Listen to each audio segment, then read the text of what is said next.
dar início ao nosso painel 4. Vamos falar de aplicações práticas e percepções sobre o desempenho ambiental. E para esse painel a gente conta com a participação das professoras Lucila Labaki, da Unicamp, a doutora Angélica Walsh, a professora Roberta Vieira, da UFMG, e a professora Roberta Cronca Milfart, da FAUSP.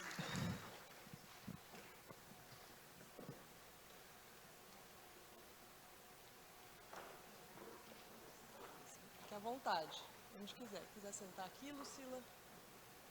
A luz está forte, né?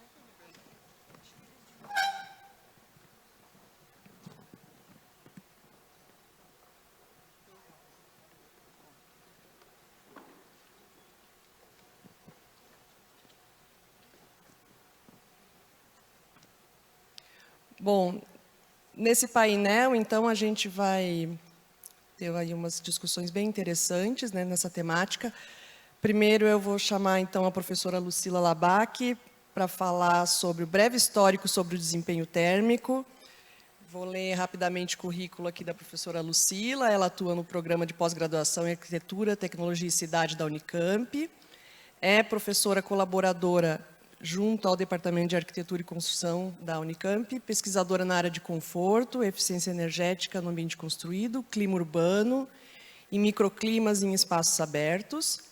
Ela foi professora visitante no programa de pós-graduação em Arquitetura e Urbanismo da Universidade Federal da Paraíba, de 2018 a 2020. É graduada em Física pela Universidade de Sofia, na Bulgária. Concluiu o doutorado em Ciências pelo Instituto de Física da Unicamp e foi professora titular junto ao Departamento de Arquitetura e Construção da Faculdade de Engenharia Civil, Arquitetura e Urbanismo da Unicamp.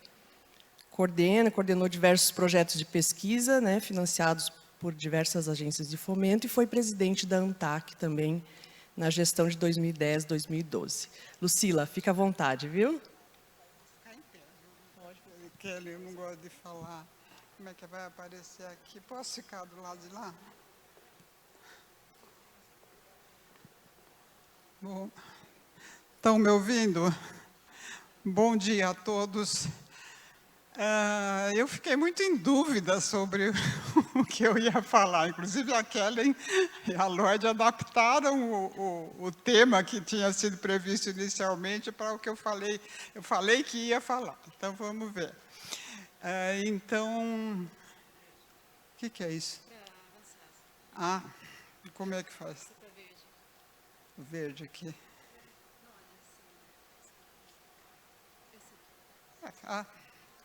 Aqui é tudo verde. Então, eu me fiz a pergunta. Na verdade, a pergunta era muito na primeira pessoa do singular, de onde eu vim. Vocês viram pela minha breve biografia que a Kellen apresentou, que eu percorri uns caminhos muito cheios de zigue-zagues, né? Mas cheguei aqui, na Faculdade de Engenharia Civil, e depois virou Arquitetura da Unicamp. Acho que eu me encontrei e foi um encontro maravilhoso, né? Então, eu estou falando de mim, mas agora vamos falar do nosso, o grupo de conforto aqui. De onde viemos e aonde chegamos? A pergunta, quando a gente se pergunta de onde viemos, imediatamente vem, para onde vamos? Mas para onde vamos não sou eu que vou responder, o professor Roberto Lambert já respondeu ontem, eu acho. Tá? Então, eu vou ler bem lá atrás mesmo, um século atrás, quase um século atrás, com os estudos de Paulo Sá. O engenheiro Paulo Sá, do Instituto Nacional de Tecnologia, trabalhou lá nos anos 30, foi os primeiros estudos que fez. Aí ele, dá para ver o entusiasmo dele discutindo com os colegas uma foto amarelada, amarelecida pelo tempo e tal. Eu vou ficar com de mão, acho que fica melhor.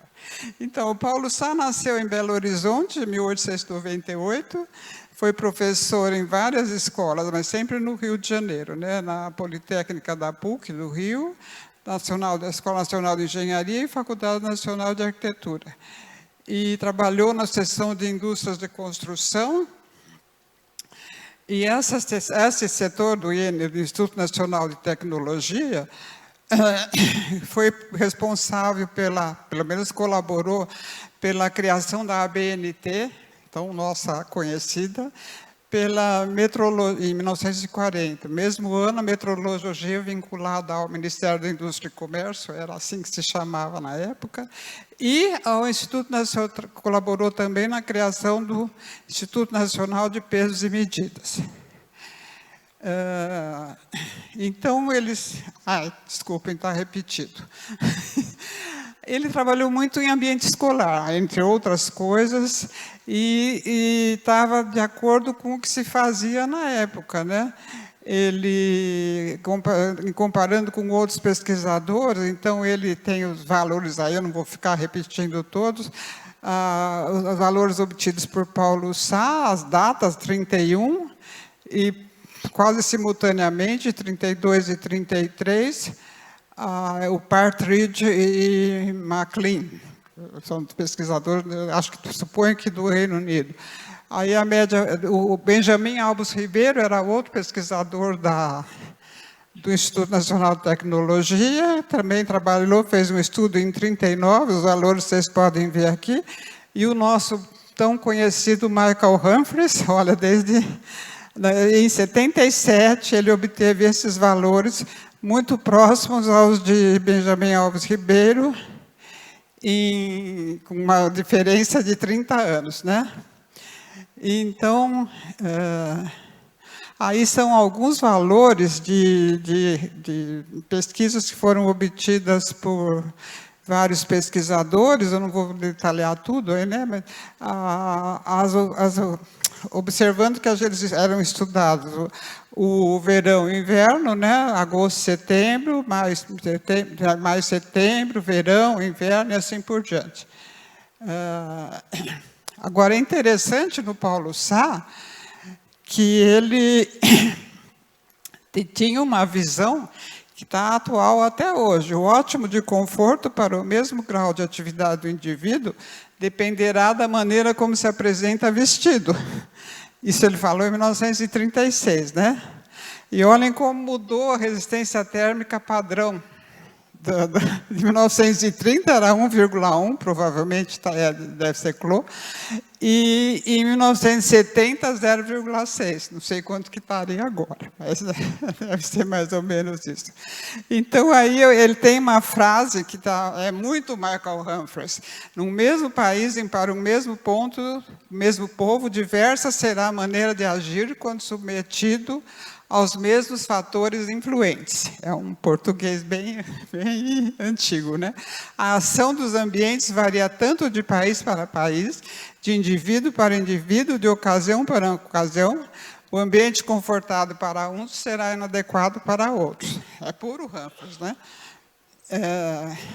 Aí eles trabalhavam com elementos climáticos, ele não tinha um anemômetro. Então, existiam uns termômetros que eu não sei como é, depois vocês dão um Google aí, termômetro de cata seco e cata úmido, obviamente está levando em conta a presença, a umidade, a temperatura e a umidade. Aí entrou a umidade relativa e faziam questionários com os indivíduos na escala de 7 pontos. É outra coisa que ele estava bem atual, digamos assim, né?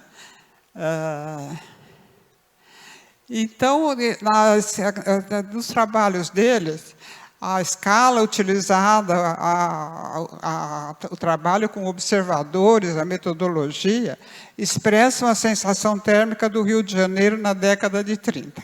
Esse trabalho todo, essa informação toda sobre o Paulo Sá, veio de um mestrado de uma orientada minha, acho que muitos de vocês conhecem, faz tempo que ela fez o mestrado, a Mariela Cristina Alves de Oliveira, está atualmente em Palmas de Tocantins, e o mestrado dela foi sobre os primeiros estudos de conforto no Brasil, a contribuição de Paulo Sá. Então, essa história toda do Paulo Sá, tinha também o Benjamin Alves Ribeiro, tinha outros pesquisadores já naquela época, mas o trabalho dele tinha era mais avançado, digamos assim, ele tinha uma visão mais de longo prazo.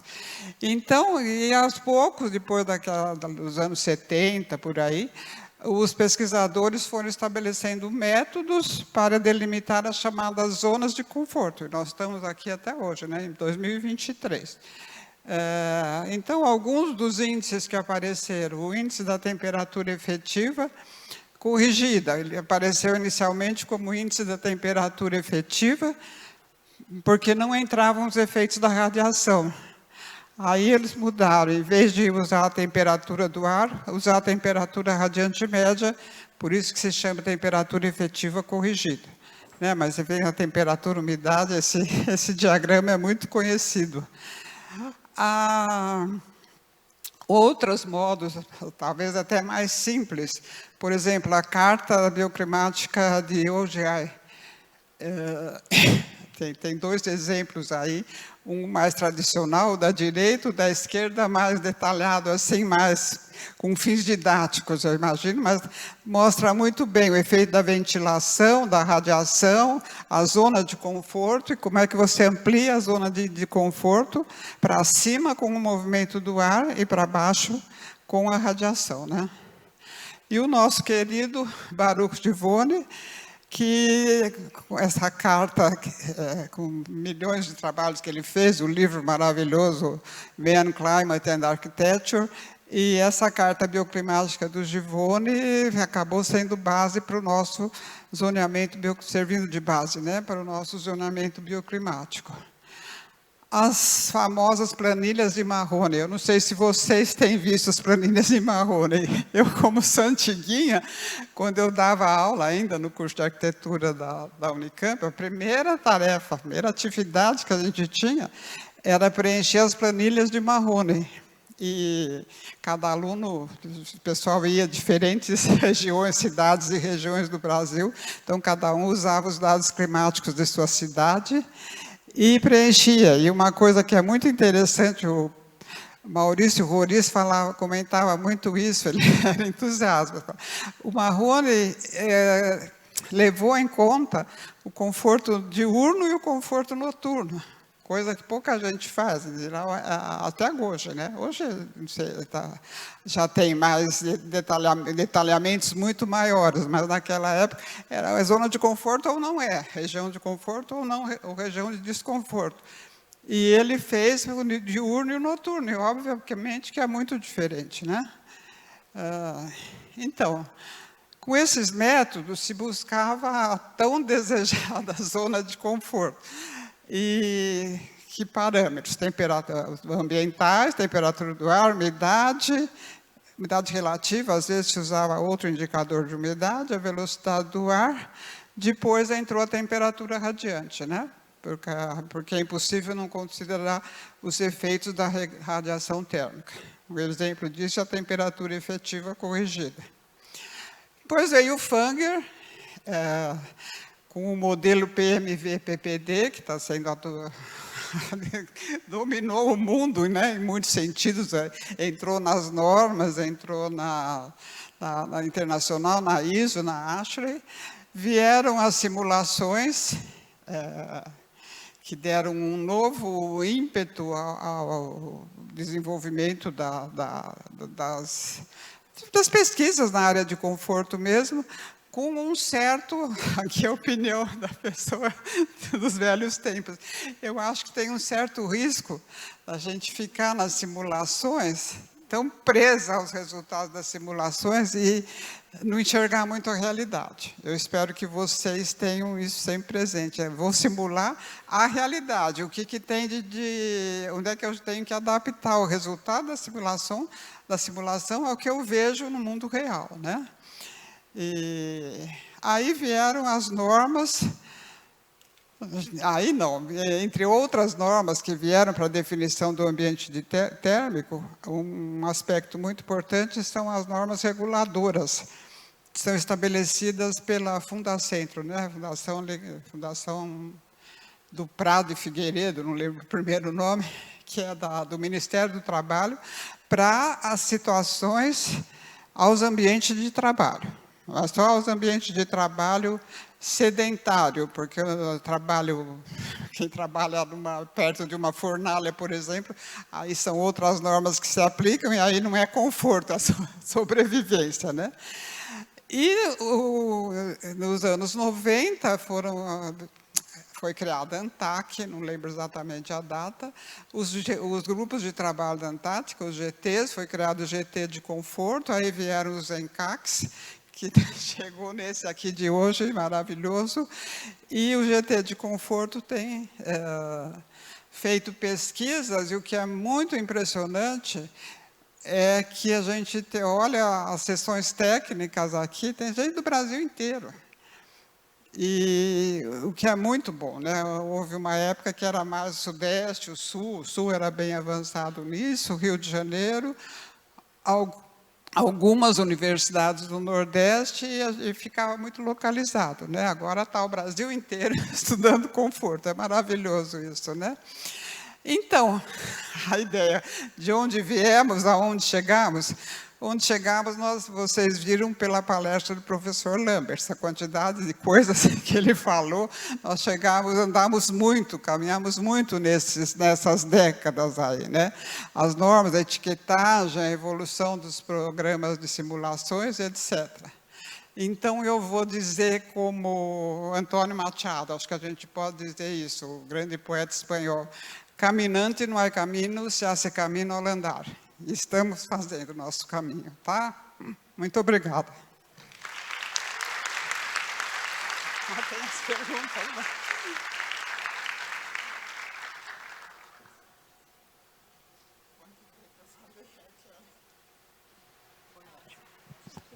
Sobrou tempo.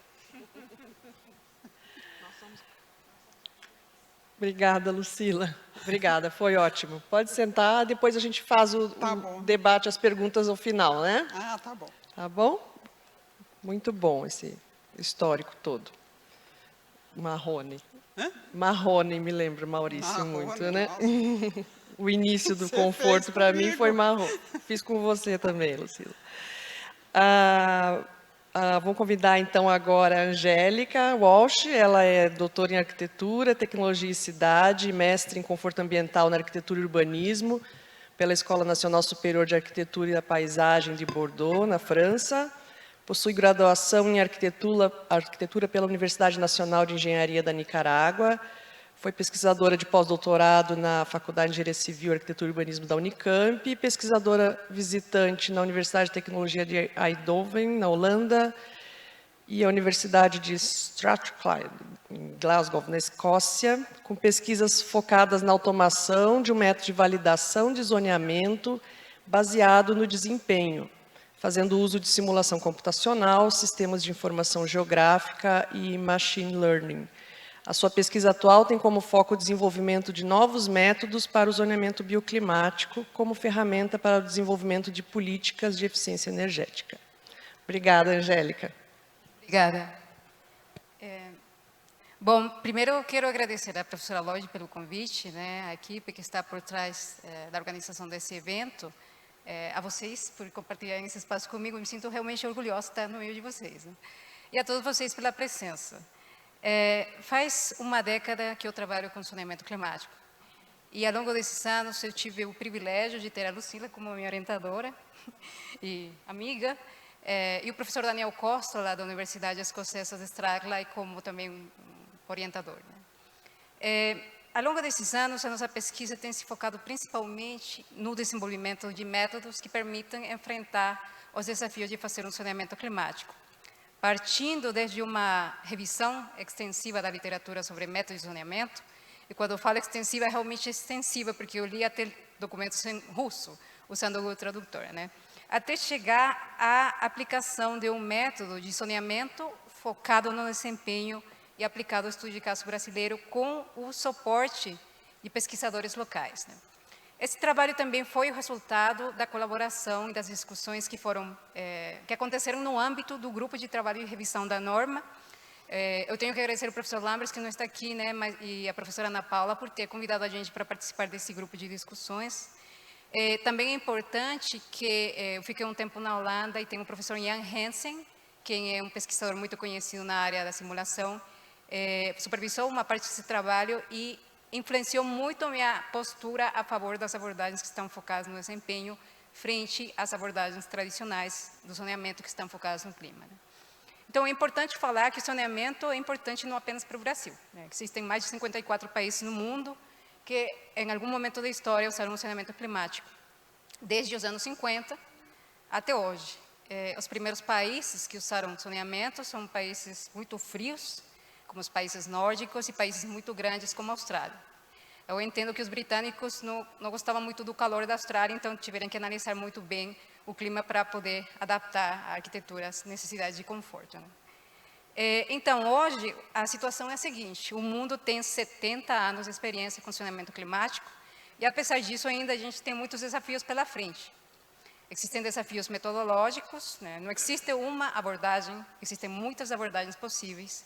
Também é importante falar que existem muitos desafios em relação à qualidade dos dados climáticos que a gente usa nesse processo, como definir os limites entre as zonas, usar zonas dispersas ou contínuas, e também as mudanças climáticas, que é um desafio para todas as áreas da ciência, né? No Brasil, a primeira proposta do zoneamento climático, que se tornou norma, data dos anos 90, e levou 6 anos até se tornar uma norma. Isso aconteceu faz 24 anos. Nesses 24 anos, o clima mudou, a temperatura aumentou. E é importante lembrar que, apesar que o zoneamento climático brasileiro foi publicado nos anos 90, os dados meteorológicos que foram usados para esse zoneamento datam dos anos 30, dos anos 90. Então, existe muita evidência científica da necessidade de atualizar o zoneamento brasileiro e também muitos outros zoneamentos no mundo. Tendo consciência dessa necessidade, o professor Roriz, quem foi o principal pesquisador nessa área, né? Infelizmente a gente perdeu o professor Roriz, mas o trabalho dele ficou e continuará sendo a nossa principal referência, né? Ele fez várias propostas de revisão no ano 2012, 2014, até chegar numa proposta de 24 zonas que foi submetida à consulta pública. E mais recentemente, no período de 2021 até 2023, teve um trabalho muito intenso no âmbito do GT, de revisão do zoneamento. Eu tive o privilégio de participar desse grupo, graças ao convite, como eu falei anteriormente, do professor Lamberts. Nesse GT, teve 2 propostas que foram desenvolvidas. Tem a norma, que não é o trabalho que a gente fez, e tem o trabalho que é mais acadêmico, e que trouxe algumas contribuições à atualização da norma. No meio desses eventos, aconteceu a pandemia. E a pandemia, ela veio realmente afetar nossas vidas de muitas formas, né? Agora, em relação ao zoneamento climático, existem 2 fatores que eu acredito que influenciaram muito a forma de fazer zoneamento. E a primeira é a valorização da ventilação natural. Nunca antes foi tão importante valorizar a ventilação natural. Isso, em relação ao zoneamento climático, veio enfatizar a importância de usar abordagens de zoneamento focados no desempenho, usando indicadores de edificações naturalmente ventiladas, né? E também existe um outro fator que influenciou muito a forma de fazer zoneamento, que é o aumento do trabalho remoto e o uso de ferramentas online. Para alguns foi uma dor de cabeça, né? Mas para outros se tornou uma oportunidade para poder colaborar sem importar a ubicação geográfica das pessoas, né? Eu estava na Nicarágua na época e a gente conseguiu falar com pessoas espalhadas pelo Brasil, pelo mundo, para poder tentar enfrentar algumas incertezas dessa proposta. Agora eu vou mostrar para vocês como esses 2 fatores influenciaram, do ponto de vista metodológico, o nosso trabalho. Como eu falei anteriormente, isso aqui não é a norma. Em algum momento vocês vão conhecer a norma, vão analisar o documento e provavelmente vai passar a consulta pública. Existem alguns elementos desse trabalho aqui que são compatíveis com a proposta da norma e outros que são um pouco diferentes. Esse trabalho tem 5 etapas metodológicas. Eu não vou falar de todas elas porque o tempo é curto. Eu vou focar apenas em algumas delas, né? De uma forma muito simples de falar, o que a gente fez foi agrupar 300 cidades no Brasil usando dados de simulação de edificações artificialmente condicionadas e naturalmente ventiladas. Então, o que a gente fez foi definir indicadores de desempenho para edificações artificialmente condicionadas, a carga térmica, esfriamento e aquecimento, e para edificações naturalmente ventiladas, o desconforto por calor e por frio do modelo da ASTRA e o risco de crescimento de mofo, que é um indicador que nunca tinha sido usado antes, né? Esse indicador ele traz uma contribuição importante na separação das zonas climáticas quentes, secas e quentes e úmidas. E está relacionado também, além da qualidade do ar, com questões de saúde. Então, a gente gerou uma grande, extensa base de dados de simulação. Eu não vou falar detalhes, né?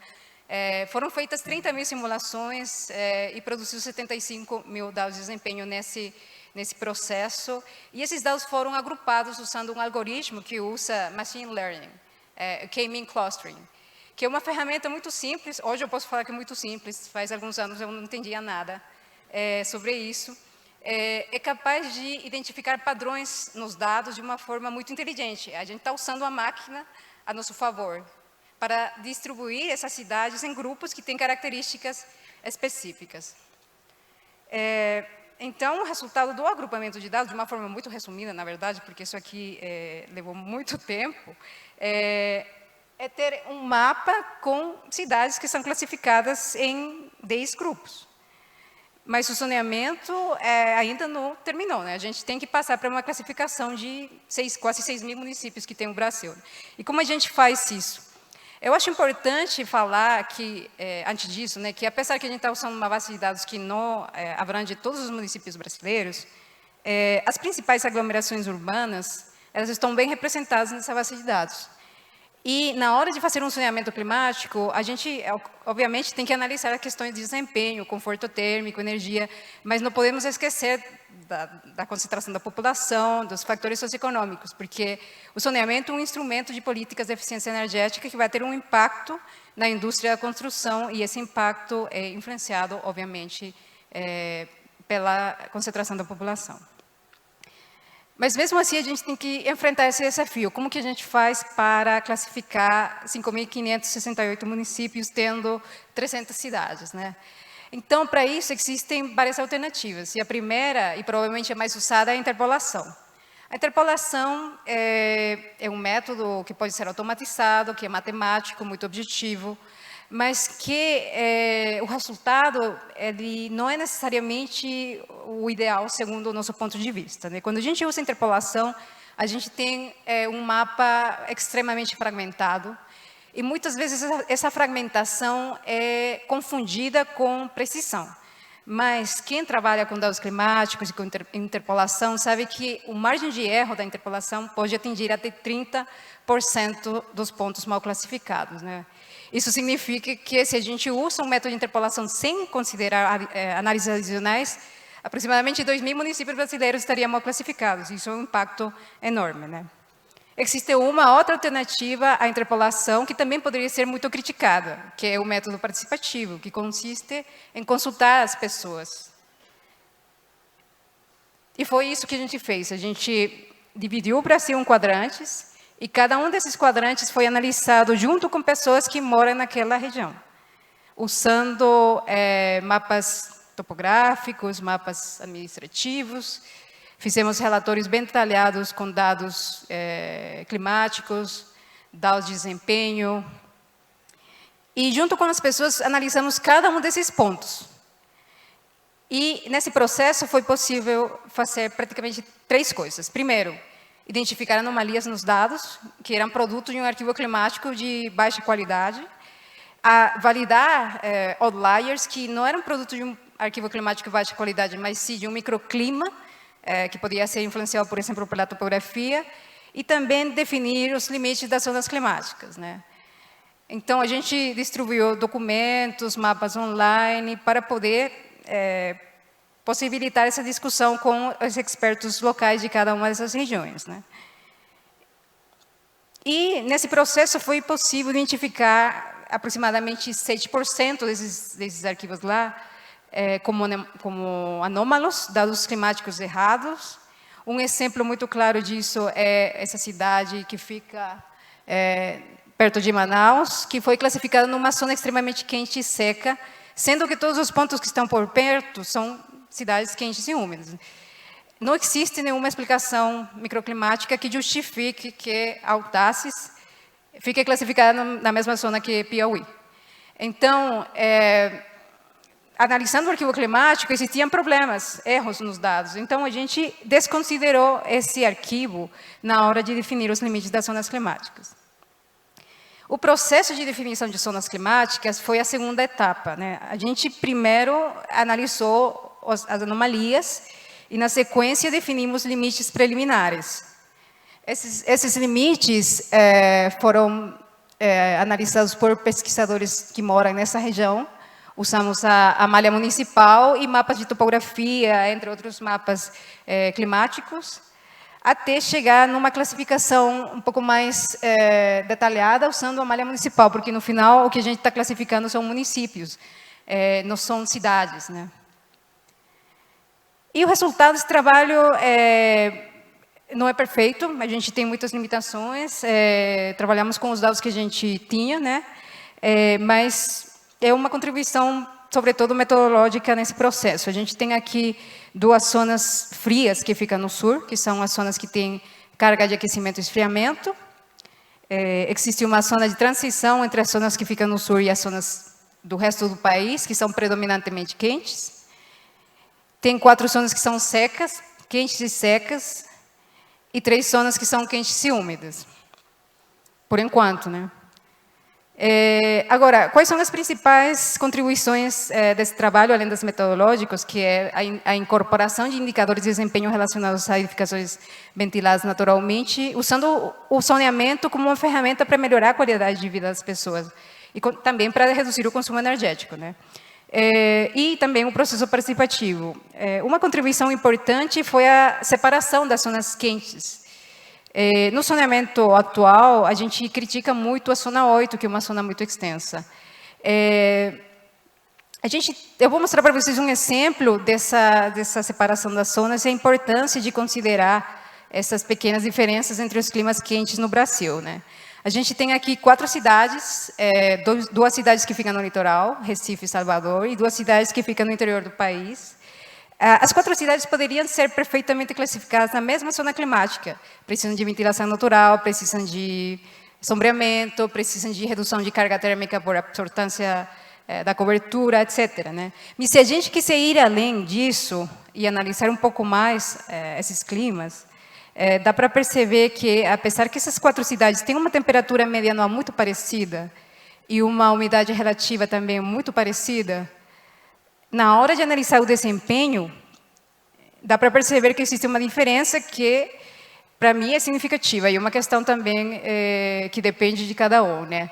As cidades que foram simuladas no litoral, elas apresentaram 20% a menos de consumo energético de esfriamento e 10% a menos de conforto. 10% a menos de conforto pode ser significativo ou não, depende de vocês. Para mim, 10% de desconforto ao ano significa 36 dias a mais que eu vou precisar do ar-condicionado ou que eu vou ter uma produtividade muito baixa por conta da falta de conforto. E se a gente usa uma outra escala, por exemplo, vamos supor que algum dia eu vou chegar a ter 60 anos, 10% de 60 anos significa 6 anos da minha vida eu vou ficar passando o calor por conta de por ter desconsiderado essa importância de dividir essas zonas climáticas, né? E por que essas cidades que têm uma temperatura muito parecida e umidade muito parecida têm essa diferença? Bom, a explicação pode ser encontrada em outras variáveis climáticas, como o vento, por exemplo, que é 4 vezes superior no litoral comparado com o interior do país. E essa diferença que a gente observa hoje, ela poderia ser ainda mais importante se a gente considera as mudanças climáticas, né? Esse é um mapa do mês de agosto, publicado pela INMET, que mostra as anomalias de temperatura. Dá para perceber que as anomalias elas são muito heterogêneas, né? Não dá para falar que esse mapa mostra a tendência a longo prazo das mudanças climáticas, porque seria uma bobagem falar isso. Na verdade, é necessário fazer uma análise mais detalhada, mas mostra que a tendência é que essa diferença que existe entre as zonas climáticas do litoral e do interior do país cresça com o tempo. Então, a gente tem pela frente um grande desafio. As mudanças climáticas elas não são parte do passado, mas são parte do nosso presente, né? E existe muita evidência de como esses eventos extremos aumentam a frequência, intensidade e duração. E acontecia inicialmente nos polos, nas áreas mais afastadas do Equador, né? Mas agora está se tornando normal aqui no Brasil e também na Nicarágua. Eu sempre escutava as notícias que acontecia na Europa, onda de calor nos Estados Unidos, mas agora é parte da nossa realidade, né? Então é importante considerar esse impacto do aquecimento global hoje. Não dá para deixar isso para amanhã. Então, existem várias pesquisas que projetam as mudanças climáticas e fazem uma análise de qual seria o impacto nas zonas climáticas, né? Eu confio mais nos dados do passado, então eu trouxe para você um exemplo da ASFRAE. Essas são as zonas climáticas do Brasil usando o método de graus-dia. A gente tem em cinza a zona extremamente quente e úmida, e em branco a zona extremamente quente e seca, usando dados de 1984, do período de 3 anos anterior a 1984. Então, o que aconteceu com o tempo? Essa é uma animação que eu encontrei, eu vi numa apresentação e eu gostei, porque mostra a evolução das zonas climáticas ao longo do tempo, desde 1971 até 2019. Então, dá para perceber que, num período de 35 anos, essas zonas climáticas, elas quase triplicaram seu tamanho, né? Agora, a minha pergunta o que vai acontecer com as zonas climáticas daqui para os 10, 20, 30 anos, né? Qual robusto é o saneamento que a gente está usando hoje frente a essas mudanças climáticas? E se vocês percebem, essa variação ao longo do tempo acontece principalmente nas zonas que são mais quentes no Brasil. As zonas que ficam no sul, elas não mudaram muito, aparentemente. Então, como conclusão dessa apresentação, eu posso falar que a pandemia, obviamente, teve um impacto muito forte nas nossas vidas, sendo principalmente negativo, mas também trouxe coisas positivas, né? Por exemplo, a valorização da ventilação natural, ela destacou a importância de incorporar indicadores de conforto no processo de saneamento climático. Também abriu novas oportunidades para colaborar com as pessoas, eliminando barreiras geográficas. Também revelou que no Brasil existem muitos profissionais dispostos a participar desse tipo de pesquisa. Eu fiquei surpresa a gente mandou um e-mail no grupo de conforto, acho que foi numa sexta-feira ou na quinta, eu não esperava a resposta de ninguém, mas todo mundo começou a responder, e aí na segunda a gente fez as discussões e foi realmente muito legal, né? As pessoas realmente querem ser parte de um saneamento que seja um pouco mais democrático. E existe também a necessidade de considerar hoje as mudanças climáticas no saneamento, né? E eu tenho que agradecer a vocês por terem me escutado, e a FAPESP, que financiou parte da minha pesquisa, e tem uma lista enorme de pessoas que participaram nesse processo participativo, que estão espalhadas pelo Brasil. De todo esse processo, acho que teve momentos muito difíceis, né? Quando a gente encontra um arquivo climático muito errado, é frustrante, né? Mas acho que a melhor parte foi poder compartilhar isso com várias pessoas de várias regiões do Brasil e observar que a gente não está sozinho nessa luta, né? Então, isso é o que eu tenho para falar para vocês. Obrigada.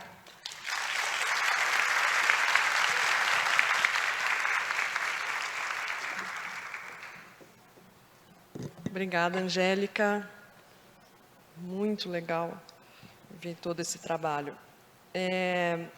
Bom, agora vou passar a palavra para a professora Roberta Vieira Souza. A professora Roberta, formada em arquitetura pela Universidade Federal de Minas Gerais, mestrado e doutorado em engenharia civil pela Federal de Santa Catarina, com doutorado sanduíche na Universidade Politécnica de Madrid.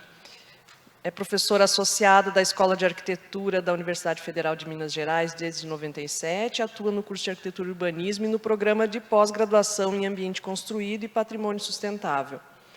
Coordenadora do Laboratório de Conforto Ambiental e Eficiência Energética da Escola de Arquitetura da UFMG, bolsista Produtividade e Desenvolvimento Tecnológico CNPq, coordenadora de projetos de pesquisa com financiamento do CNPq, FAPEMIG, Eletrobras, coordenadora da revisão da NBR 15215, de iluminação natural, junto ao Comitê Brasileiro 002 da ABNT, Perita na área de iluminação pública, atua nas áreas de iluminação natural, eficiência energética em edificações, desempenho térmico, conforto térmico, benchmarking de edificações e mudanças climáticas.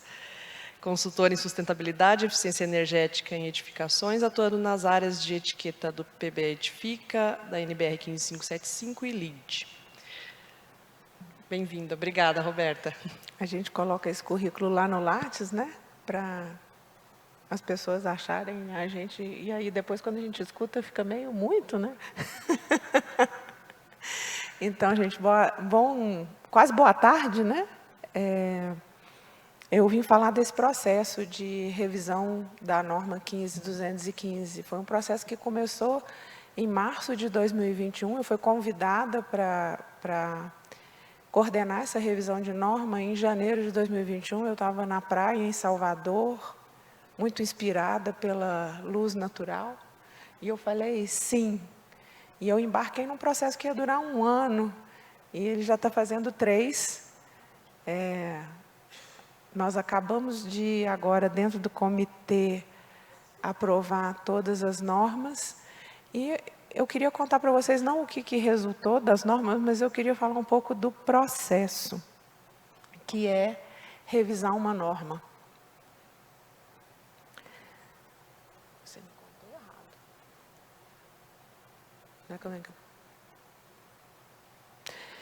Então, eu sou a coordenadora, tive um apoio constante de 2 pessoas muito importantes nesse processo, que é a Grace Ramos, todo mundo que trabalhou nos comitês de norma, ela é a nossa secretária, super eficiente, que nos dá um apoio fantástico, e junto comigo trabalhou também a Carla, que fez doutorado comigo, e que durante o doutorado ela fez acho que 4 ou 5 monitorias de pós-graduação, e ela assistiu a minha disciplina essas 4 ou 5 vezes, várias vezes, assim, uma pessoa muito bacana, eu convidei para trabalhar aqui.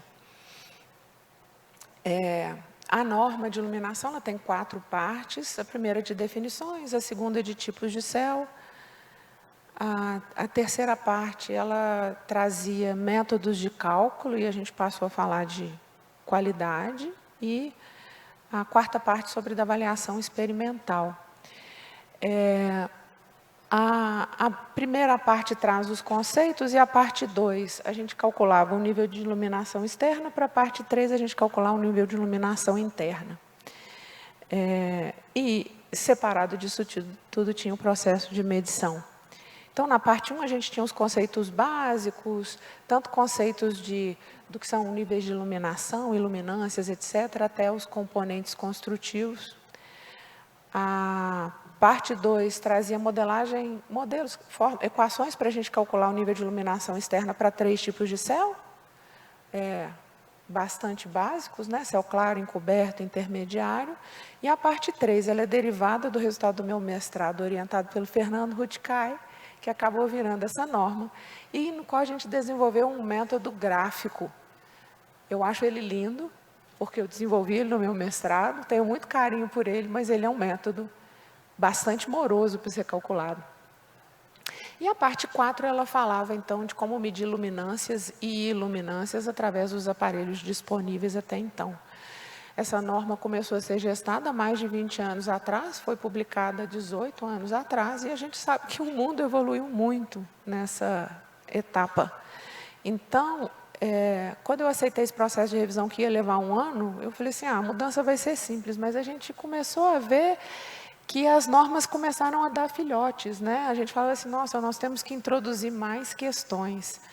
A gente se alimentou, basicamente, de normalização existente na Europa e nos Estados Unidos, né, através da CIE, a Comissão Internacional de Iluminação, através da norma europeia, né, a N 17037, e de algum material disponível na IES, a Illuminating Engineering Society americana.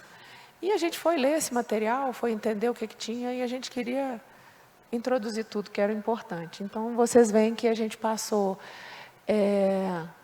a falar de coisas diferentes, não apenas de calcular nível de iluminação no plano horizontal, ou de medir nível de iluminação no plano horizontal, ou medir níveis de ofuscamento. Hoje, aqui esse slide tem um erro.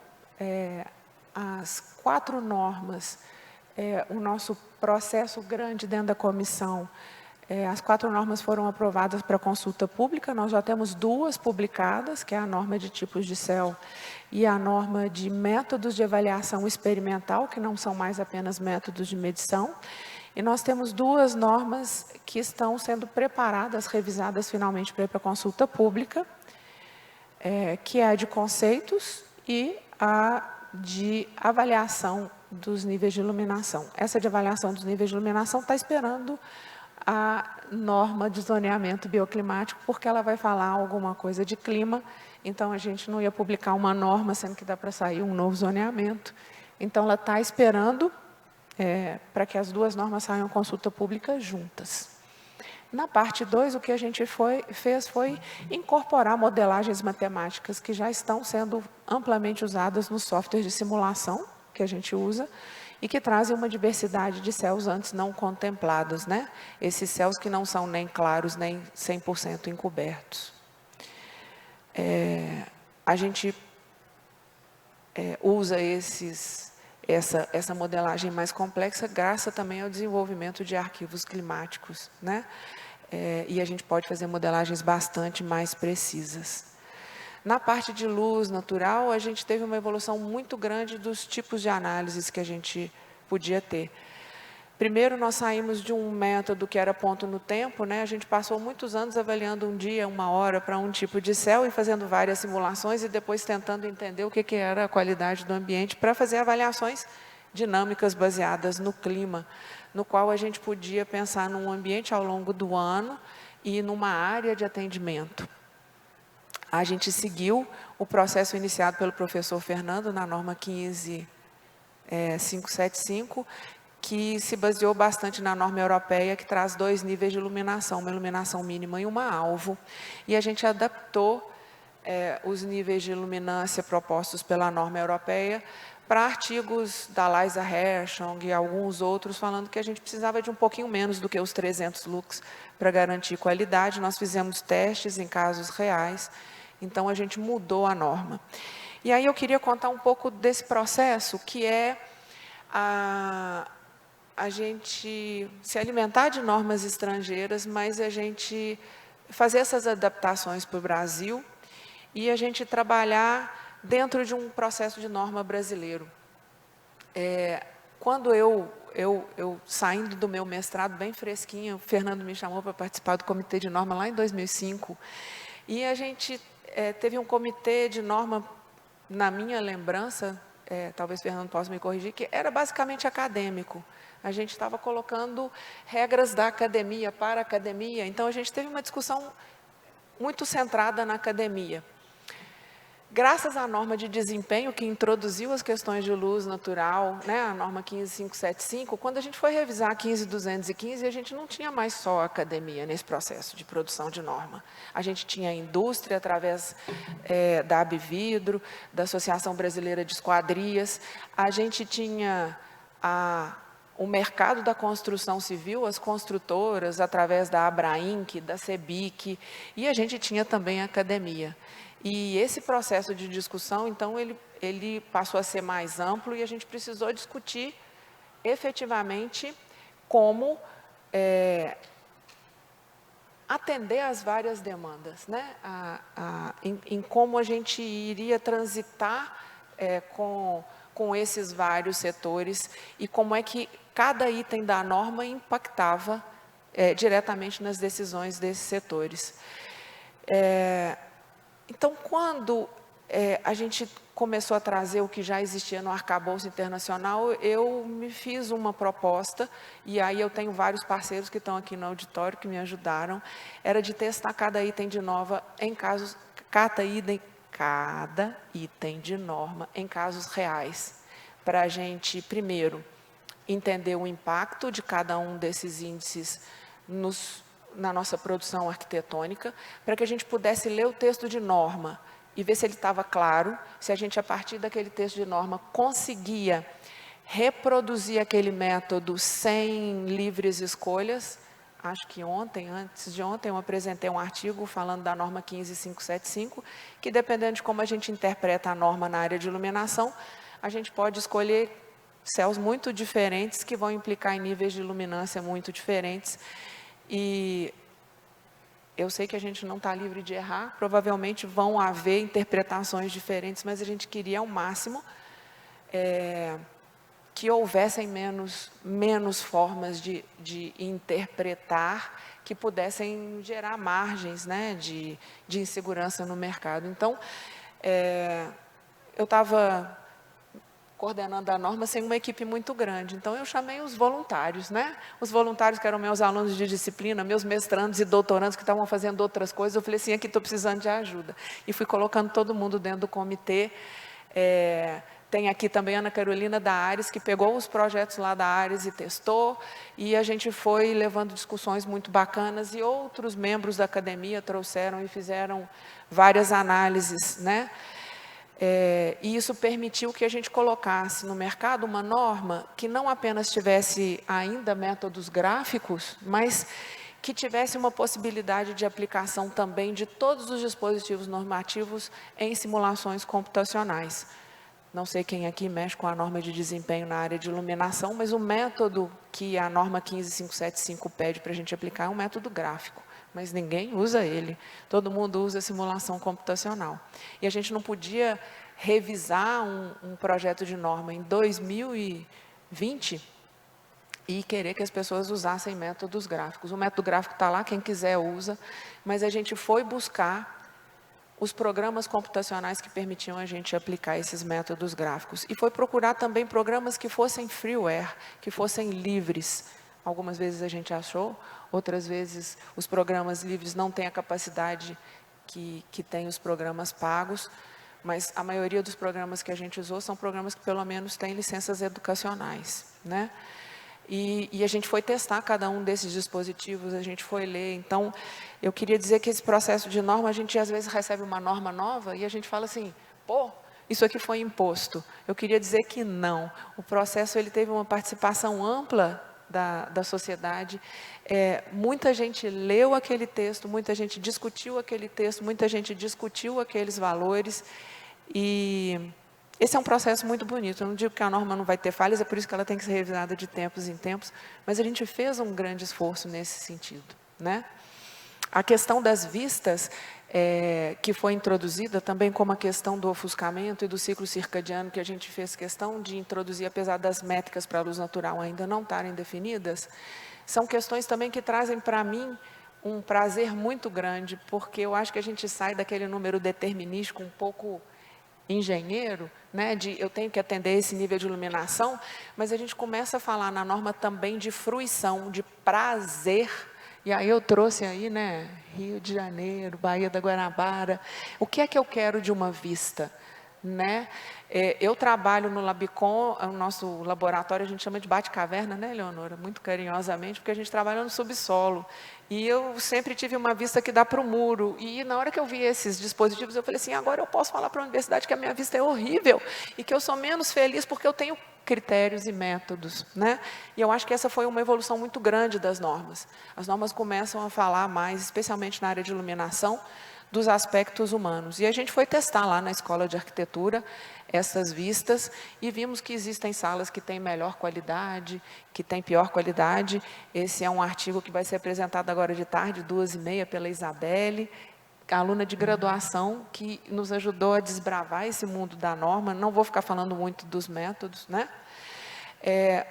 Na área de ofuscamento, também trabalhando com o professor Fernando, ele sempre foi buscar lá o ofuscamento, mas eram processos muito difíceis da gente analisar, porque a gente tinha que analisar um ponto, uma direção de visão, e agora a gente tem alguns métodos que permitem a gente avaliar de uma forma muito mais dinâmica o ofuscamento. Então, a gente tem os parâmetros, a forma de medir os índices de ofuscamento, mas a gente tem software que ajuda a gente a fazer um processamento rápido, entender que determinadas vistas, determinadas posições vão gerar incômodo nas pessoas e muito rapidamente ajudar as pessoas a saber se elas precisam tomar alguma decisão. Uma outra parte que entrou na nossa norma foi a questão da insolação nos climas frios. E aí eu fiquei assim, poxa, insolação não é iluminação. Eu sempre brigo com meus alunos, falando assim, separa as coisas, né? Luz e sol, o sol é da parte de térmica. Mas se a gente não colocasse a insolação na área na norma de iluminação, ela não ia ter lugar. E na época da pandemia, eu pelo menos sofri com a falta de sol no meu apartamento. No inverno, no meu apartamento, o único lugar que tinha sol era a área de serviço. Então, eu pegava um banquinho e ia ler um livro naquela hora em que tinha sol no inverno, porque meu apartamento no inverno ficou muito frio. E eu falei assim, a gente tem que abordar isso.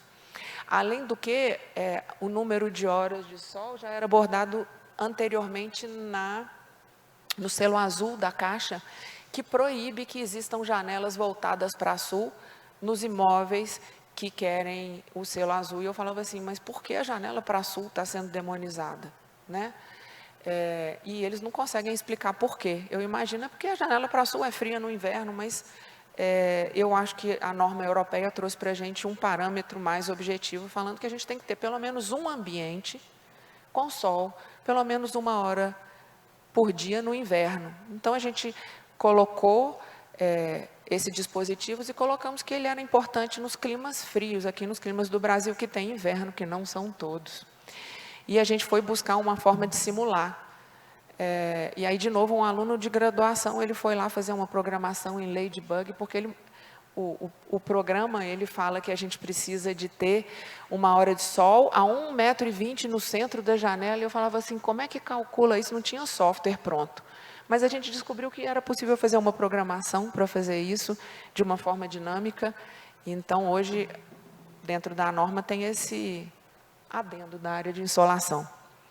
A parte de luz circadiana, nós introduzimos os conceitos, mas não colocamos ainda valores, porque é uma área recente e a gente entendeu, agora no apagar das luzes em setembro, que a gente não ia ainda colocar valores, mas a gente introduziu, tem vários artigos agora sendo publicados aqui nessa área.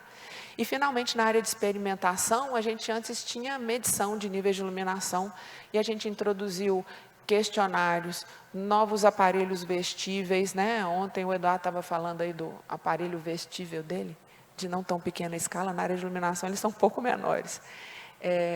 Entrevistas, os walkthroughs, tudo isso nós introduzimos na norma. Então, eu acho que é uma norma que ficou bacana. Eu tive muito prazer em trabalhar nela e eu espero que vocês gostem do resultado.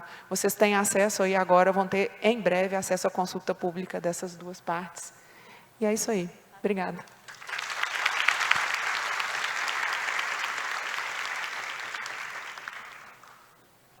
Obrigada, Roberta. Parabéns pelo trabalho junto à norma aí. Agora eu chamo a outra professora Roberta Concra-Milfar, professora titular da Faculdade de Arquitetura e Urbanismo da Universidade de São Paulo, bolsista produtividade do CNPq, vice-coordenadora científica do Núcleo de Apoio da Pesquisa USP Cidades, possui graduação em Arquitetura e Urbanismo pela FAUSP, mestrado em Energia no Programa Interunidades de Pós-Graduação em Energia da USP e doutorado em Estruturas Ambientais Urbanas pela FAUSP. É coordenadora do Convênio Internacional FAUSP, Universidade de Nottingham, além de desenvolver pesquisas com várias instituições internacionais. Tem experiência na área de tecnologia da arquitetura e urbanismo, na sub-área de conforto ambiental, atuando principalmente nas áreas de sustentabilidade e ergonomia. E é coautora do livro Towards Green Campus Operations, Energy, Climate and Sustainable Development Initiatives at Universities. Nossa, gastei todo o meu inglês aqui.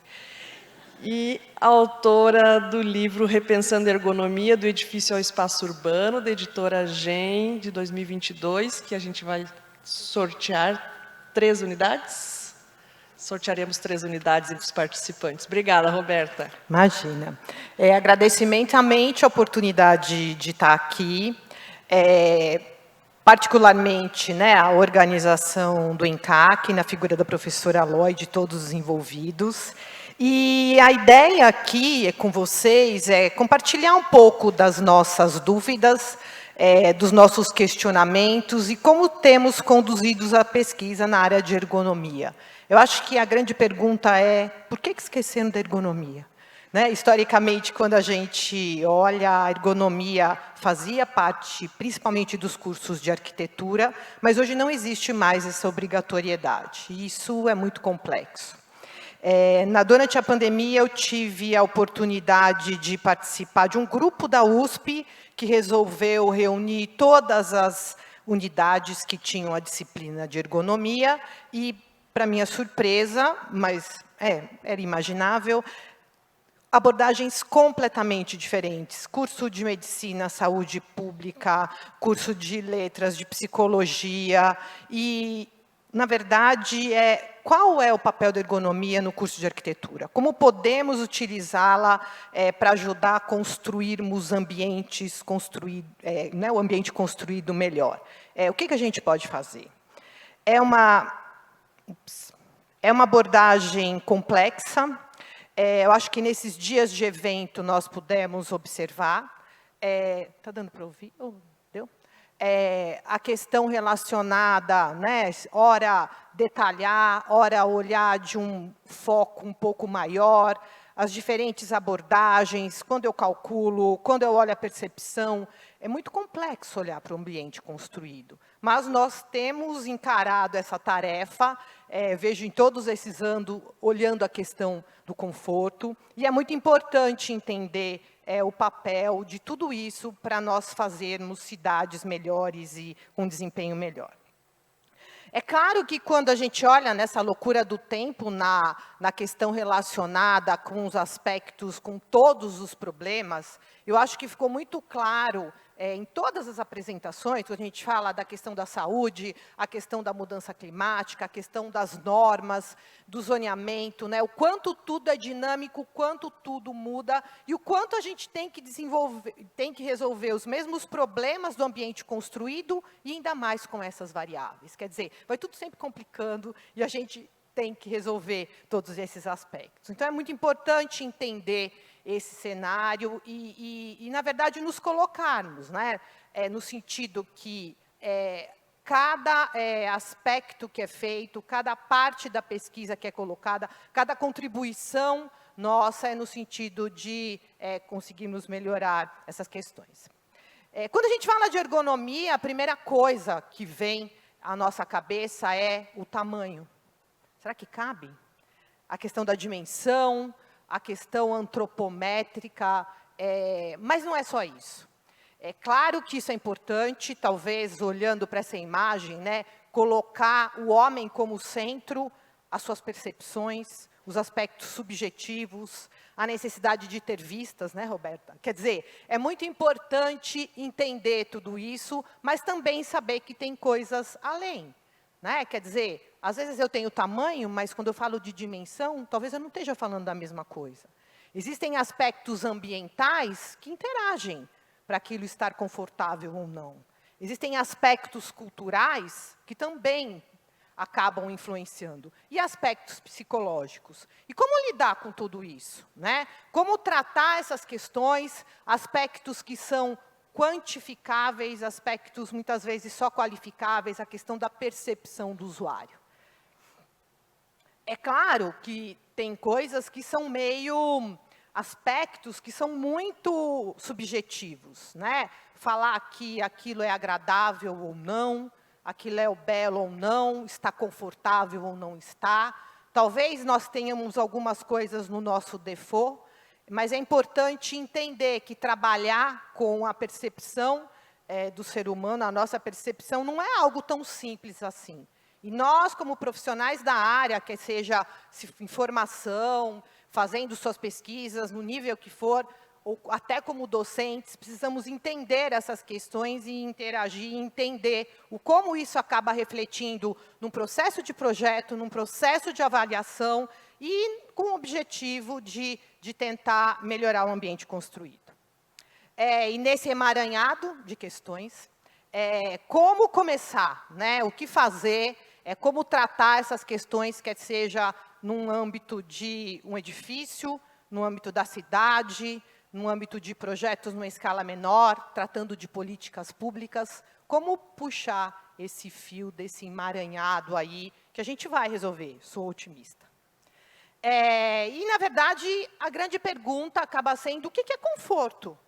O que é conforto? Né? Claro, tem muitas definições de norma, mas quando a gente olha, né, muitas vezes a gente acaba entendendo, e eu vejo na questão de ergonomia, isso aconteceu, e a ergonomia ficou estigmatizada por muito tempo por conta disso, que as pessoas trabalhavam até exaustão, até não ter um colapso, justamente no sentido de você garantir, não garantir os problemas com seus empregadores. Pior que era um pouco assim. Né? E, claro, né, o que é confortável naquele contexto, o que acontece, como tratar dessas questões. A gente teve aqui painéis maravilhosos que trataram disso, mas é muito importante olhar como essa percepção, como o usuário trata disso e como a gente lida, né? Lembrando daquela imagem que eu passei anteriormente, com todas essas mudanças, com todas essas questões novas, conseguindo melhorar esses ambientes, quer sejam internos, quer sejam externos. De novo, né, aqui outras imagens, né? Algumas coisas que já vêm formatada, essa coisa da maquiagem verde, a questão da mudança climática, a questão dos ambientes urbanos, o que aconteceu durante a pandemia, quer dizer, tudo isso faz parte desse pacote, é importante nós olharmos, entendermos essas questões como profissionais da área. Essa ilustração aqui vem um pouco como uma autocrítica nossa no processo de projeto. Nós colocamos essa imagem numa série de artigos que fizemos para Drops Vitruvius, que não é um público de conforto, mas a ideia era justamente que fosse para pessoas que não são tão, né, que têm um conhecimento técnico na área, e era justamente de falar de algumas questões polêmicas na área de conforto, né? Fachada envidraçada, alguns dogmas que acabam acontecendo, né? Sei lá, fachada sul e coisas assim. E a gente tem aí nessa imagem, se vocês olharem, eu não vou detalhar muito, mas a gente tem numa parede uma solução do Instituto do Mundo Árabe, a cobertura do Lelé e um escritório horroroso, todo mundo sentado em fileirinha, um atrás do outro. Quer dizer, avaliar muitas vezes detalhadamente uma solução, eu acabo perdendo o todo e acabo tendo ambientes que não são adequados e confortáveis, né? Colocando entre aspas. Eu tenho certeza que essas pessoas trabalhando aí estão muito infelizes. Está horrível essa coisa enfileirada, né? Sei lá.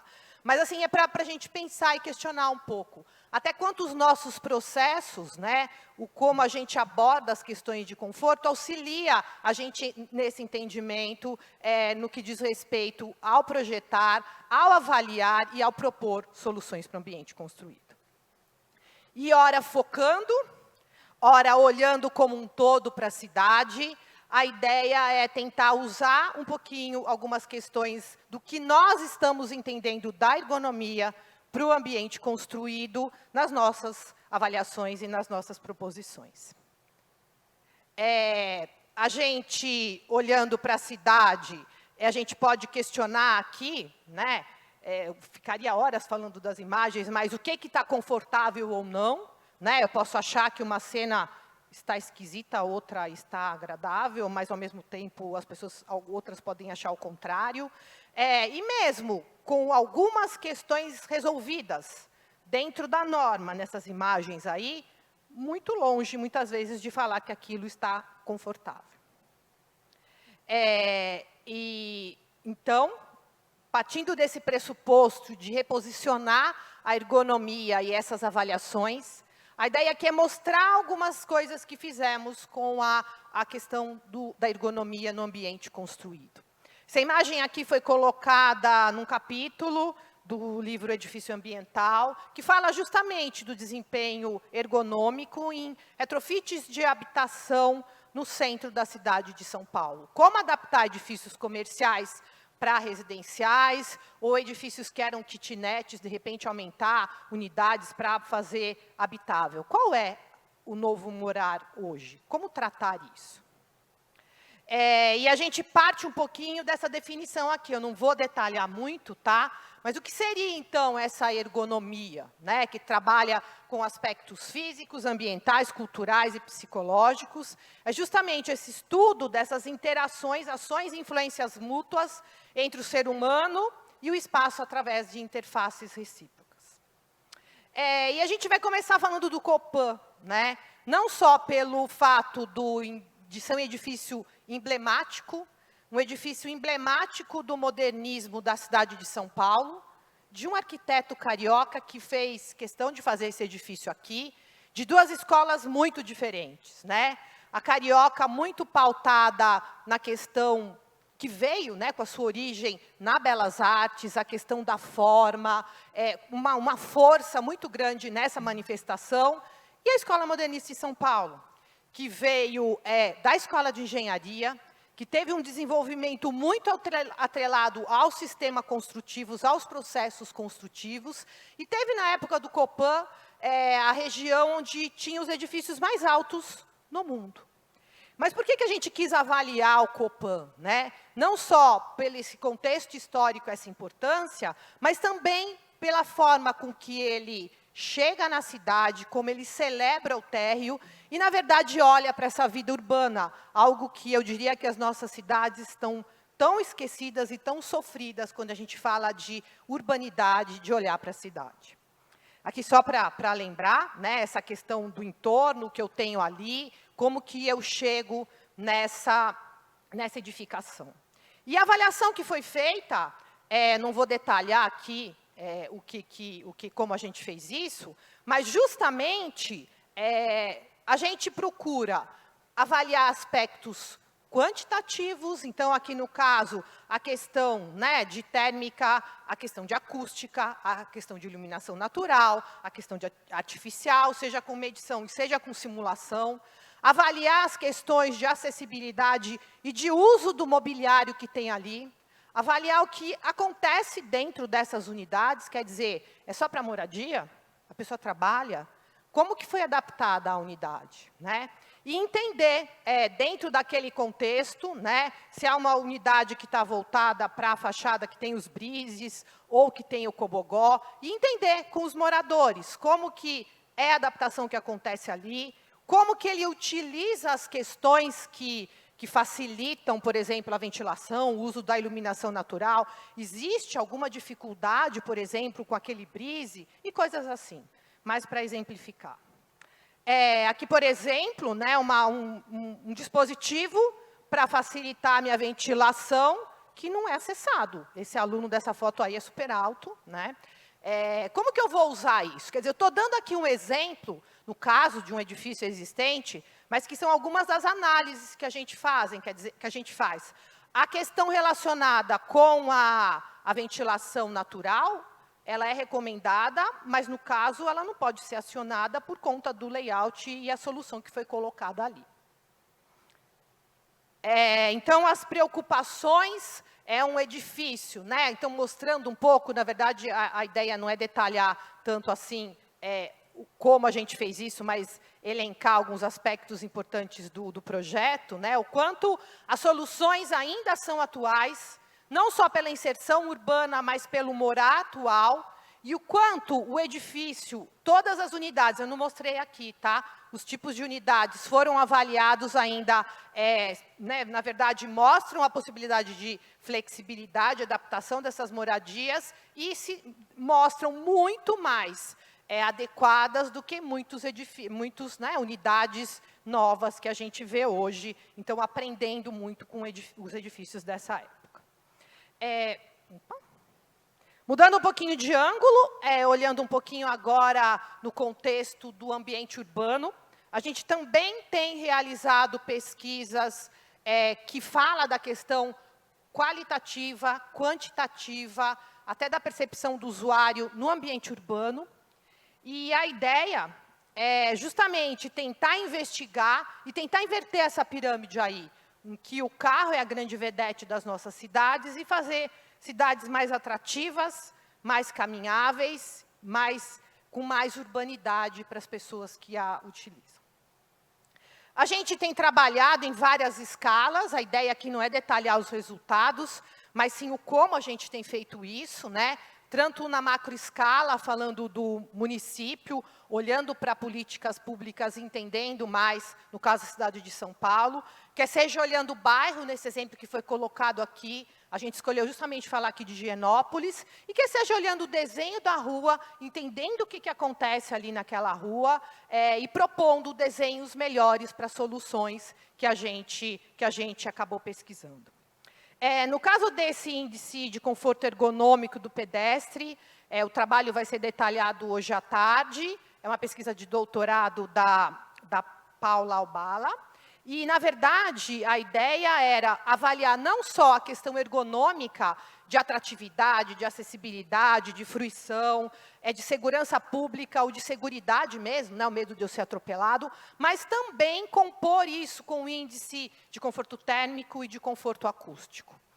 Isso foi avaliado em várias regiões de São Paulo, esse trabalho tem desdobramentos, mas o quanto nos chamou a atenção a importância de avaliar diferentes áreas, entender o quanto áreas que talvez nós até achássemos que estavam adequadas ainda não estão, e o que eu vejo que é o principal nesse trabalho, propor cenários. Cenários para o que pode acontecer com mudanças importantes, que talvez a municipalidade possa adotar, ou até, por exemplo, num cenário do que foi dito aqui, de mudança climática, com esse aquecimento, o que vai acontecer em regiões que são extremamente desconfortáveis, como agir nesses casos.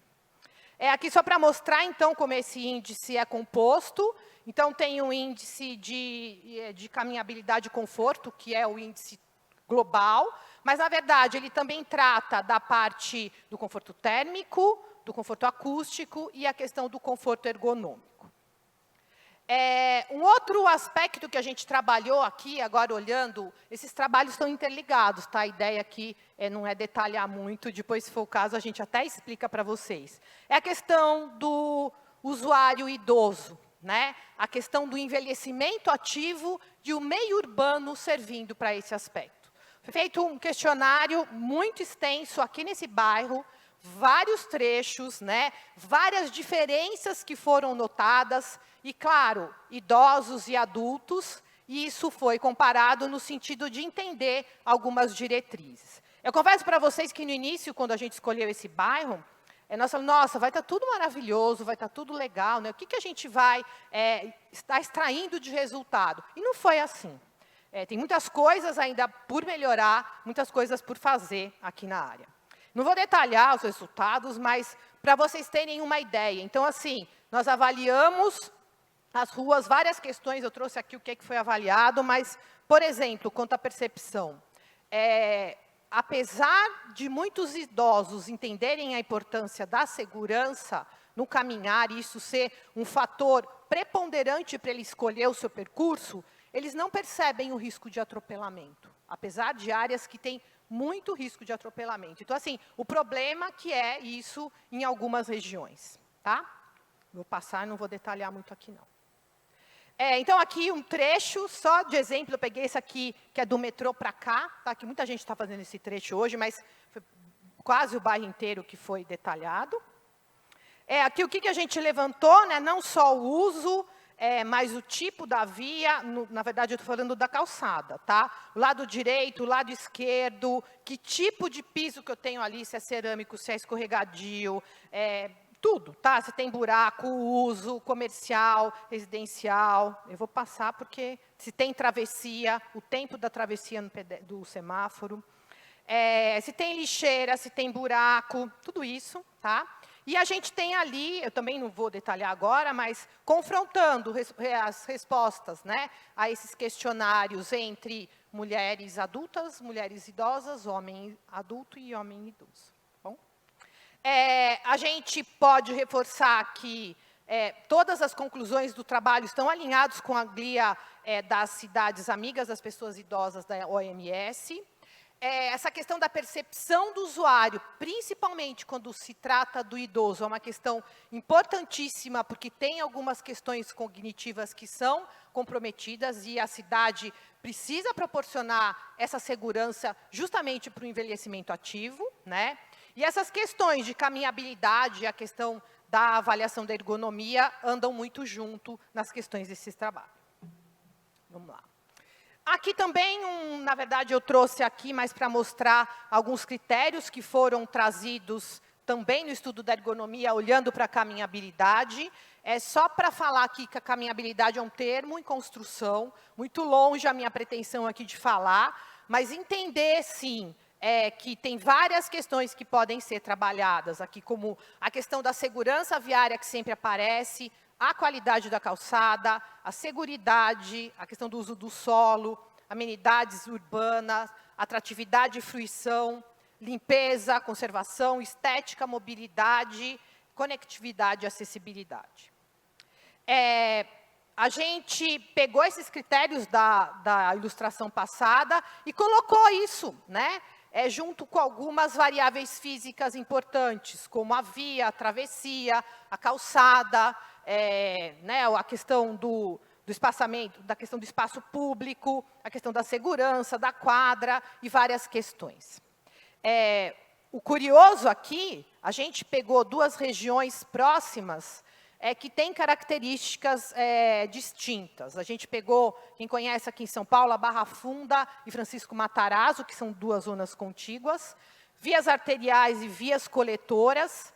Só que essas regiões diferem, ambas têm grande caminhabilidade, como assim? Né? Tem muitas condições para as pessoas estarem usando. Eu estou falando isso comparando com o resto da cidade, tá, gente? Mas assim, tem condições de calçada adequada para as pessoas estarem passando ali, só que uma delas tem muito deslocamento de pessoas e a outra tem pouquíssimas pessoas andando.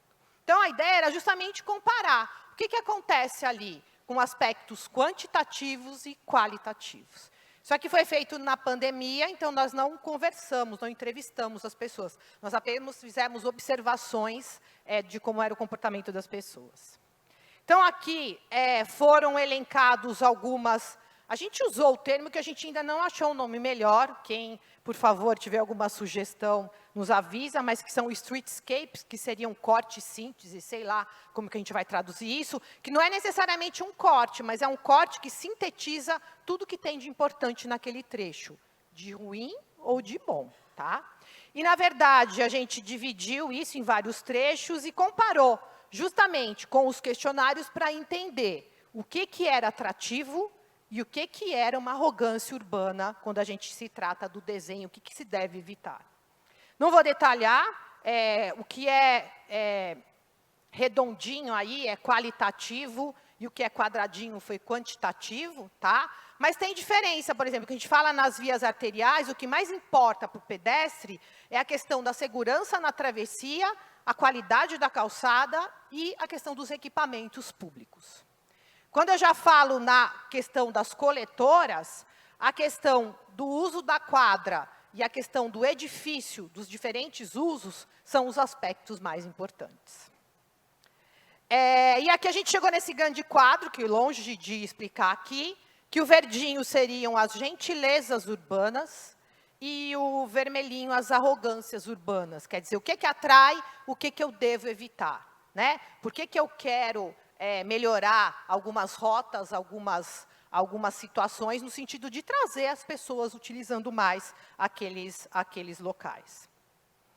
E terminando, caminhando aqui para uma conclusão, né, eu acho que esse trabalho urbano que a gente tem feito no ambiente construído e na questão do urbano está muito relacionado com um desejo da cidade mais caminhável. Não só aos finais de semana, as pessoas usando algumas ruas, mas utilizando mais. Não só como um símbolo até de entender, daquele aspecto de caminhar mais, de ser uma manifestação até da cidadania das pessoas, mas por entender a importância que isso traz para resgatar a urbanidade e a vida das nossas cidades. Era isso que eu queria falar para vocês. Obrigada.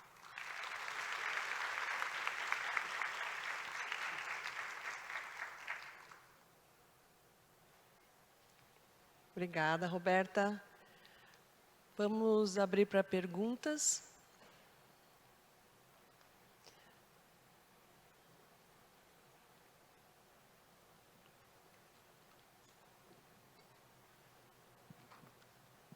Bom, eu tenho duas perguntinhas bem rápidas, né? Não vou falar, fundamentar nem nada. A primeira seria, em princípio dirigida para a Roberta, o que você acha desses apartamentos minúsculos, de 20 metros quadrados ou menos?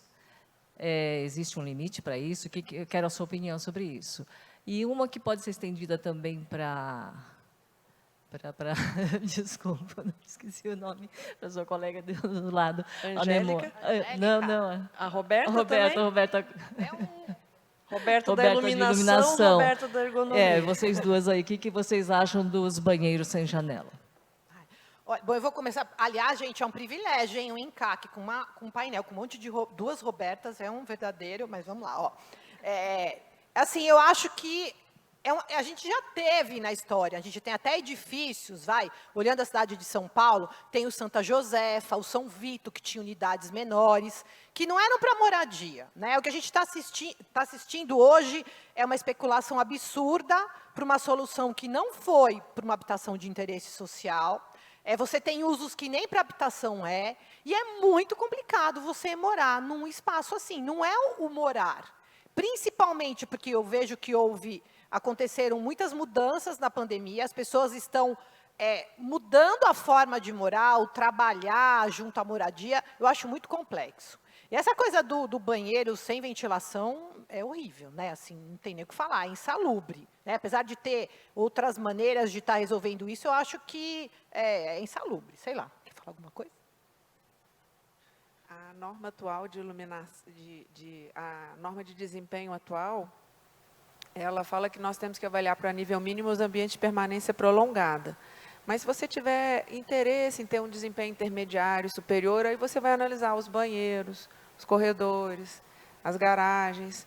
E nós fizemos um questionário há 2 ou 3 anos atrás, nós devemos publicar ele em breve, assim eu espero, perguntando para as pessoas que ambientes da sua casa eram bem iluminados, mal iluminados, como era o entorno, e assim, a gente teve uma frequência gigantesca de banheiros mal iluminados, de corredores mal iluminados, e são ambientes que a gente usa frequentemente, né? Eu tenho um desejo especial por banheiros bem iluminados, mesmo porque eu faço a minha maquiagem e a iluminação natural, ela é a melhor, né? Para a gente ver se a gente está saindo com cara de palhaço, né? Do banheiro, com aqueles bochechas assim e tal. Mas, realmente, eu acho que esse entendimento que a gente tem na norma de que ambiente é importante ou não, eu acho que todos os ambientes em que a gente usa, né, no dia a dia, são importantes. Mas as normas priorizam.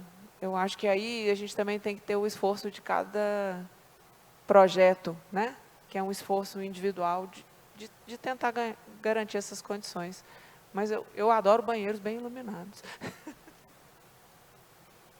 Obrigada. Ali para a Eleonora.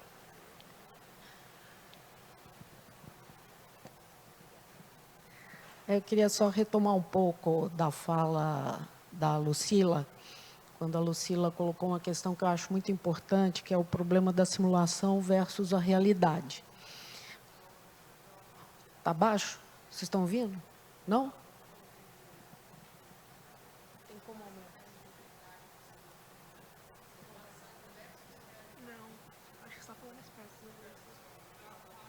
Vocês estão ouvindo agora?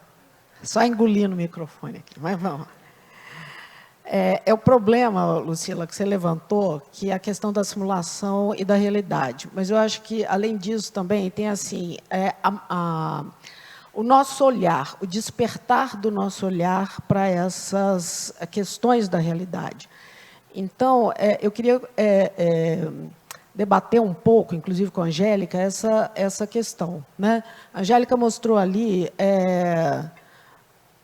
desenvolvimentos, né, pequenos filmes muito interessantes, onde a ASHRAE, por exemplo, mostra um eventual aumento de temperatura, blá, blá, blá. E, cruzando isso com o caso brasileiro, na hora que você vê, por exemplo, os estudos que foram mais recentemente publicados pelos geógrafos do Brasil, e usando, inclusive, né, a série das normais climatológicas mais recentes, eu vi isso aqui, inclusive, na própria colocação do Lamberts ontem, dizendo assim, o sul do Brasil não vai ter problema, porque não vai ter tanta alteração de temperatura. Curitiba, então, está numa situação maravilhosa. Não é bem assim, porque na hora que você olha os estudos dos geógrafos, eles mostram claramente que a região sul do Brasil, inclusive, incluindo São Paulo e o sul de Minas Gerais, é uma região que tem uma tendência muito grande de aumento da umidade, de aumento de eventos extremos pluviométricos. E eu penso que a gente tem que olhar para esses estudos desses geógrafos, porque o problema do desempenho dos edifícios não é só com relação à temperatura, é só com relação à temperatura para a ASHRAE, que trabalha com ar-condicionado. Né? Então, o problema de umidade, as nossas cidades não estão preparadas para isso, e os nossos edifícios muito menos. E as simulações que nós temos feito não consideram as trocas de calor latente, só consideram as trocas de calor sensível, porque é esse o módulo que está ativado no Energy Plus e seus plug-ins. A gente não está olhando para o problema, por exemplo, da inércia dos edifícios quando você entra com os fluxos de umidade. Então, eu penso que é o momento da gente começar a usar dessa interdisciplinaridade para compreender que são muito mais fatores que têm que ser levados em consideração e das limitações com as quais a gente tem lidado quando usa esses modelos de simulação e as consequências que isso tem no zoneamento, principalmente considerando esse aspecto importantíssimo que a Angélica levantou. Em processos de mudanças climáticas, que não querem dizer apenas aquecimento, né, vai muito além disso aí, tem muitas outras variáveis em consideração, nesses processos a gente precisa se preocupar com a longevidade dos zoneamentos e na efetiva contribuição que eles trazem para a melhoria das edificações futuras. Né? Então, eu queria colocar isso um pouco em discussão com vocês. Eu concordo totalmente com você. Eu acho que é muito mais complexo do que a gente acha. E só que agora, o mais avançado que a gente tem para poder simular o desempenho é a simulação. O programa Energy Plus é o mais usado, né? Tem limitações em relação à ventilação natural e também em relação à umidade, porque foi desenvolvido no contexto americano, onde as edificações usam ar-condicionado 24 horas por dia, né? Então, aqui no Brasil já teve várias iniciativas para fazer um programa de simulação adaptado à realidade brasileira, que é o Domus, né? E eu acho que estava indo muito bem em relação à incorporação da umidade no processo de simulação e também da ventilação natural. Aí o problema é o financiamento, né? Mas eu acho que o mais apropriado, na verdade, é tentar desenvolver localmente as respostas a todos esses problemas e parar de importar soluções de outros países que não são adaptadas às nossas realidades, né? Eu concordo totalmente com você, mas não é uma tarefa simples, na verdade. Não depende de uma pessoa, depende de muito investimento, depende de muitos pesquisadores também que concordem com essa visão que você tem. Até agora, é isso o mais avançado que a gente pode fazer. Então, a gente gostaria de fazer melhor, mas não dá para fazer isso, por enquanto, né?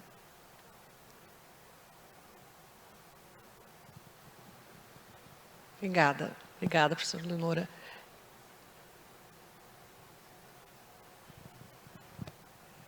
Então, Leonora, tá bom o microfone? É isso que eu falei, né? Acho importante a gente pensar muito, nós somos muitos professores aqui. Inclusive, os doutores que a gente está formando, muitos deles querem ir para a academia. E é onde eles mais se encontram realmente. Felizmente parece, eu não estou muito por dentro. Tem gente indo para empresas e serviço público que não seja dar aula, né, e fazer pesquisa, mas acho que a nossa área, não é só a nossa área, mas a nossa área tem um poder assim de despertar as pessoas para a pesquisa. E tem milhares de aspectos, de visões que você pode adotar. para ver para onde vai caminhar essa pesquisa. Eu estou sempre com o caminhar, né? Mas eu acho que me preocupa ver muitos estudantes sentados diante da tela de um computador e simulando, e não são capazes de olhar pela janela e ver como é que estão se sentindo as pessoas lá fora, entende? Ou as pessoas do ambiente que ela está, um outro ambiente que não tem ar-condicionado. Então, enxergar a simulação é importantíssima, mas as pessoas têm que olhar a realidade, sabe, meio que paralelamente, não sei se é paralelamente, mas não paralelamente, porque as realidades não se encontram, mas tem que olhar as duas de maneira que elas se encontrem, tá? Meio estou divagando aqui. Muito bom. Pessoal, pelo horário, eu vou encerrar aqui a sessão de perguntas. Desculpa, não dá mais oportunidades, a discussão está muito bacana, mas tenho certeza que as professoras estão à disposição aí, né, para conversas. E agradeço, enfim, palmas para ela.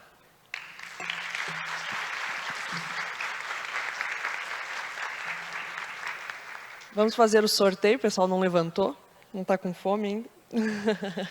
Fazer o sorteio do livro, 3 livros, Repensando a Ergonomia, do Edifício ao Espaço Urbano, da professora Roberta Consentino Cronca. Roberta, mais fácil, vamos tentar. Vamos dizer um número de 1 a 263. 140, já pode pensar em outro aí, vai. Então, nem eu não tenho ideia aqui, nem sei se as pessoas estão aqui. Luana Maria de Medeiros Quirino, não assinou hoje. Não tem ninguém conhecido dela aqui. Próximo. 41. Bruna Meller assinou. Aí, Bruna.